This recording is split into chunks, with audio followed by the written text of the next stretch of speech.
The Lusitania lays on the bottom in an area with a tremendous flow of tidal water.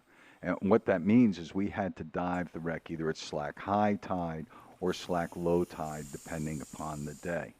Now, at high tide, the wreck was roughly 300 feet deep, and you can see here on my gauges that they're registering 306 feet. At low tide, it was only about 290 feet, so we had about 15 feet of differential. Now we're up on the bow on this particular dive, and what you're going to see is the very prow, the very tip of the bow of Lusitania. Now it lifts off to the starboard side at about a 30-degree angle. Also up on the bow, we found the raised letters spelling Lusitania. There's the L, the U, the S, the I, the T, the A, the N, the I, and the final A, spelling Lusitania. Now that's on the port side, the high side of the wreck. Also on that high side of the wreck, we've got one of the remaining sets of boat davits. And of course, the lifeboats were not deployed from these davits. But you can see how the boat davits have also collected a lot of fishing nets. There was a lot of fishing nets on the wreck. In the area of the bridge where we are now, there's also a lot of beautiful artifacts laying around on the bottom. Here, one of the divers is actually between two of the different telegraphs from the bridge. Now, the telegraphs were used by the bridge to telegraph their commands down to the engine room, whether they wanted to go ahead or astern. And these were, there were several of them up on the bridge, but at the same time, in the engine room, they needed a way to communicate what was actually going on at the time.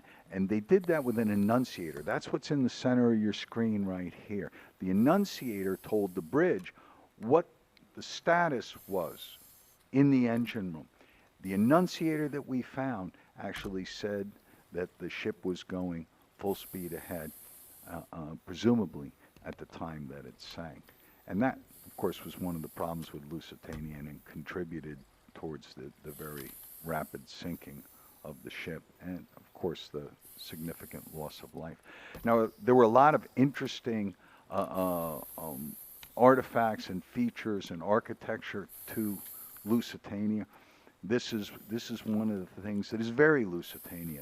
This, you can see this bell with the very distinctive triangular pieces of glass in it was underneath the observation point on the bridge wings.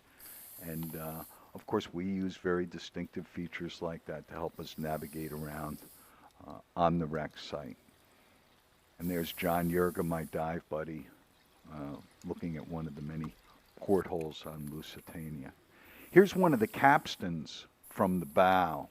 And sometimes capstans will have covers on them that are very ornate and might have the ship's name on it or the name of the shipping line. In this case, it seemed unusually plain. Now, we had a very short window to conduct our dives. We were doing dives somewhere in the neighborhood of 30 minutes in length. Some divers were doing a little bit shorter than that. But we could also sense when we were on the wreck, you could start to feel the tide pick up and you knew it was time to get out of there. We'd head up to start our decompression, and of course we would use a drift decompression because of the dynamic conditions. But that's another video.